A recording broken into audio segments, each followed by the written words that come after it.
Hey guys, what is going up? So yeah, guys, I really wanted to talk to you guys pretty much about my puppy whelping setup and just for some like little tips for you guys, just for you guys to understand why I do my puppy whelping setup this way. So before some of the folks that actually say that, oh shit, I should invest into a incubator or a higher setup. Trust me, I have that shit, and I'm gonna tell you guys why I don't like using that stuff and why you don't really need it. You don't need it. So, yeah, guys, let's get on with the video. So, yeah, some of you guys have been texting me that you guys actually have James' setup, and no offense to James who love my pups, but me personally, I don't like the idea of it just because um I think it's fenced up like I think like the PVC pipes around the edges where the puppies can crawl under, and if they're hot they'll go back on top of the surface, but if they're cold they'll go under the PVC pipe. So, or it could be the other way around. But the only thing that I'm gonna talk about is that I don't like the thing where mom is hot, right? As you guys can see, all right, my setup right here. Um, I'm gonna explain to you guys that I don't like it when mom's panting or having labored breathing, which is why I always have to do a half hot, half cold section, right? So these guys are around 2.5 weeks right now, and they don't even need the heat lamp anymore. And they have their own body heat already. They have their own body heat. So let me just plug this in to show you guys, right? Just to that way it could look a lot easier for you guys, right? So let me explain this, right? Half hot, half cold. This is the most basic important thing that you have to make sure that you get is the half hot, half cold, right? Half hot, half cold, right? One side of the puppy whelping box is hot. The other side over here is cold, right? I'm pretty cold right now. I'm pretty chilly. It's like 73 degrees right now. I think right now that's probably around the best feeling temp right now, and especially that I live in the East Coast of North Carolina. It's not humid right now, which is perfect. So, but anyways, when you are indoors, I like to personally keep it around like 73, 74. And that's a little kind of chilly, I'm not gonna lie. When you go up to like down to at least 67, that gets kind of cold. The puppies will for sure they'll get under the heat lamp. So it matters. It matters what you are feeling inside the house as well, which is why I don't recommend heat incubators as well. If you are like feeling 74, 75 degrees right now, honestly, guys, the puppies should be fine within a week old already. Honestly, they should be fine as long as they have mom's body heat. It should be good enough, right? I'm gonna stress this, this part of the talking about temperatures the most, just because, with whelping puppies for so long already, for a couple years, I've learned the ins and outs, and the numbers, the degrees Fahrenheit of what to do. I don't measure in Celsius or anything else, Kelvin. um I just do Fahrenheit. So Fahrenheit, we Americans, we like to read in Fahrenheit. We don't do Celsius. So yeah, that is the perfect temp for me that I actually like to keep it at. So if it gets warmer, obviously inside the house, obviously the puppies are not going to be under the heat lamp no more. They're going to be more over here, or sometimes they like to be in between right here, like this little middle zone right here, right? So sometimes puppies will cry. Puppies will cry sometimes. Like, I remember this little girl, the big girl, actually, she was so hot, right? It was so hot inside my house that I didn't even recognize it. I was like, I don't know why she's whining. Something could be wrong. Next thing you know, I kind of figured she was kind of hot because she was kind of breathing. So I literally like flapped this over so that way that she could be under like right here where it's colder, like it's physically colder to the touch, because there's no any type of warmth or any type of like fur, if you know what I'm saying. And yeah, she stopped crying. So yeah, that's my tip right there, right? Just, you got to make sure that your pups are not crying, man. So that's my tip number 2, right? Make sure your pups are not crying. When your pups are crying, bro, something is wrong. There is something wrong with your pups. There could be something wrong. It could be sick. It could have a stomach problem, like a GI problem. It could even have like dehydrated, or it could be hungry. It could be uncomfortable. Temperature's not right. Yeah, that's the most important thing. When it comes with the beginning of whelping puppies, you got to make sure the temperature is right. Don't always worry about the food. Worry about the temperature. The temperature is what matters the most. If the temperature is not right, the puppies, trust me, it will not digest the food as good, right? If the temperature, their body temp is not right, man, their body, just expect that the puppy's body won't function to its fullest, or it just won't function at all. It's not functioning at full capacity. It's just not good. So that's also my other tip too. So you got to make sure, man, that the temperature is right. So that should be tip number one, obviously. But yeah, that's pretty much it. So about separating mom and puppies, right? So separating mom and puppies, I usually keep mom with the puppies at least close to 24/7, right? Close to 24/7. The only time that that I actually separate her is when I put her over there, right? When I put her over there, she needs to eat, she needs to drink water, right? You have to hydrate. You have to hydrate mom, right? You have to hydrate mom, make sure she eats. If she don't eat, entice her to eat, right? You entice her to eat, you make sure she eats good. Yeah, if you tried everything, right? Boiled chicken, steak, possibility, just anything good. And if she doesn't want to eat, guys, you have a problem. You have a problem, entirely different problem, right? You could risk your female probably having an infection, or it could go into septicemia, whatever that's called. Just an infection of the body, and you will have to take your dog to the vet. You have to, right? Or your female will die. Guys, my female Cardi, she died like that. I learned last year, right? This past year, I've learned my female died that way, and I should have known from my mistakes that, oh shit, my female is not eating. So if your female's not eating, you tried everything, get your female checked out, right?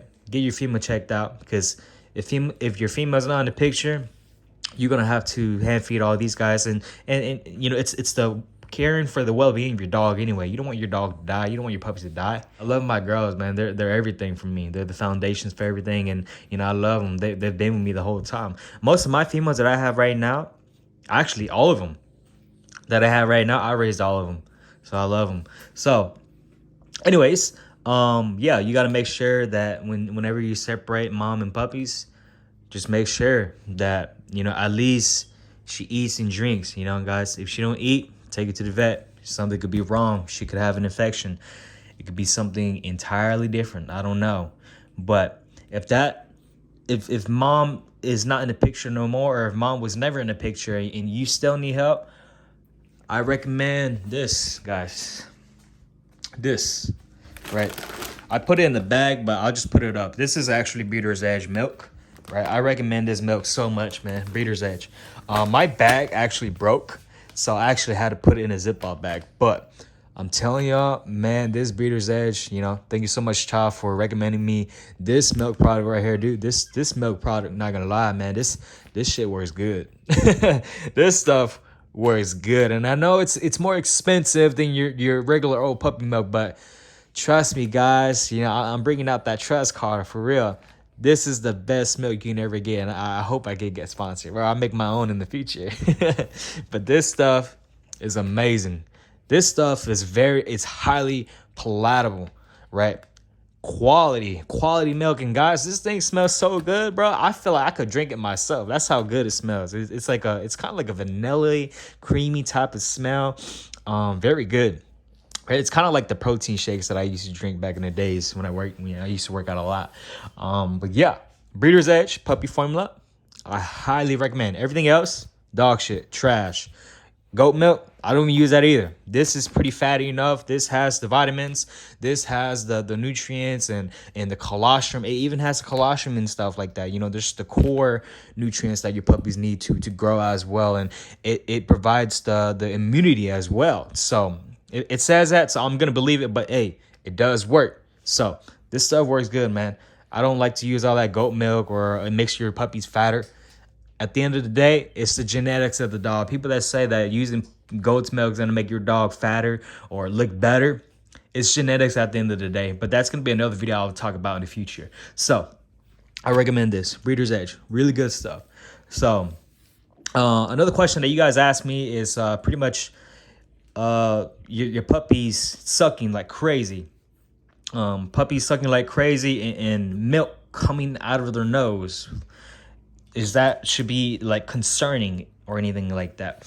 And what I'm gonna say is, it depends, right? What I've learned in breeding, and I still kind of have like I'm kind of still iffy, like half and half. I'm still kind of like iffy. I'm not 100% on what I know to the best. You know what I'm saying? Like I don't know the answer fully, but I just gonna speak from my experience of what has happened to me, right? So I've whelped puppies, and I've rarely ever sometimes have milk come out of the nose. That's only when mom is making a lot of milk or the puppies are just ravenous. They are hungry, right? They're fighting each other, and they're sucking on the nipples too fast, and that's when milk comes out of the nose, right? She's overflowing.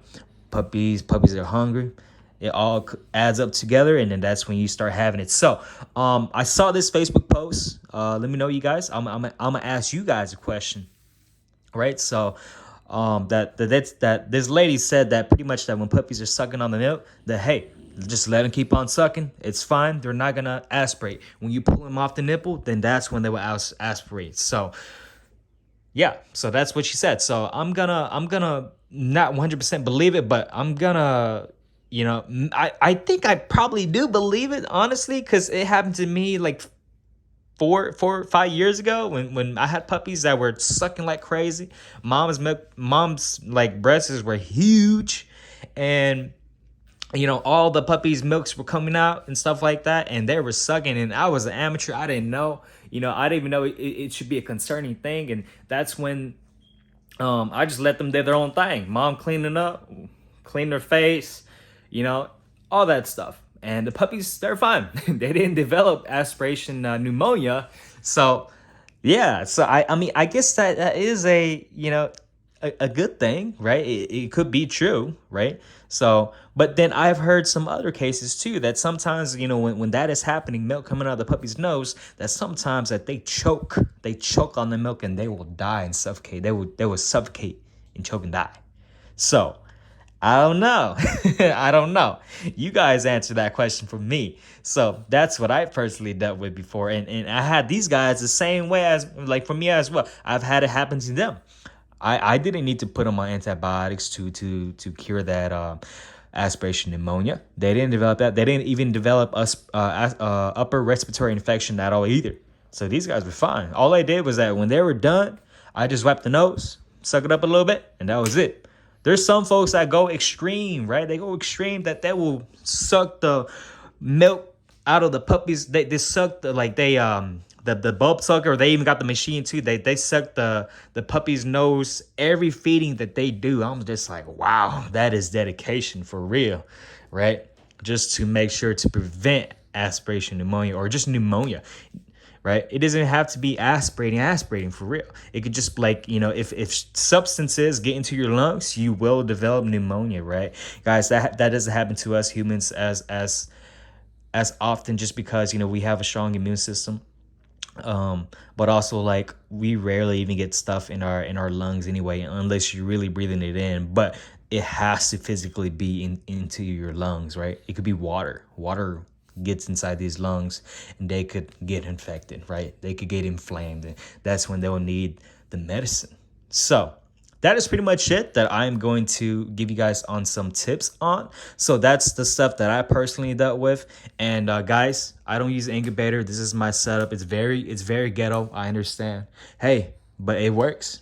It works, right? If it works, hey, don't fix it. So this shit works for me. Heat lamp, you can use a heat pad as well. I don't use an incubator just because I told you guys, incubators, I feel like they're just they're only good for oxygen, right? If you have multiple puppies that are dealing with, having breathing problems, then yes, the oxygen, the incubator, if you have an oxygen, it is good for. But I don't really like it just because like the whole area, your incubator, in the whole place inside the incubator is very hot, and there's no escape room for the puppies to escape, you know, to feel comfortable. Like, okay, if I'm feeling hot, right, I'm gonna go over here, I'm gonna go to the cold zone. So that's how I've always explained it. So hopefully you guys learned something from that, man. And you know, just talking it from my heart, talking it for, you know, for real on what I've learned in my recent years of breeding.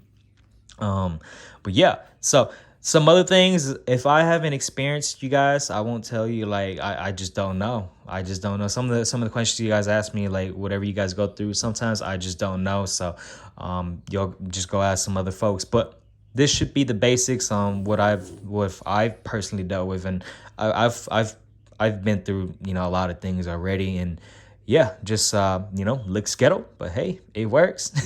Love you guys. Let's go, baby.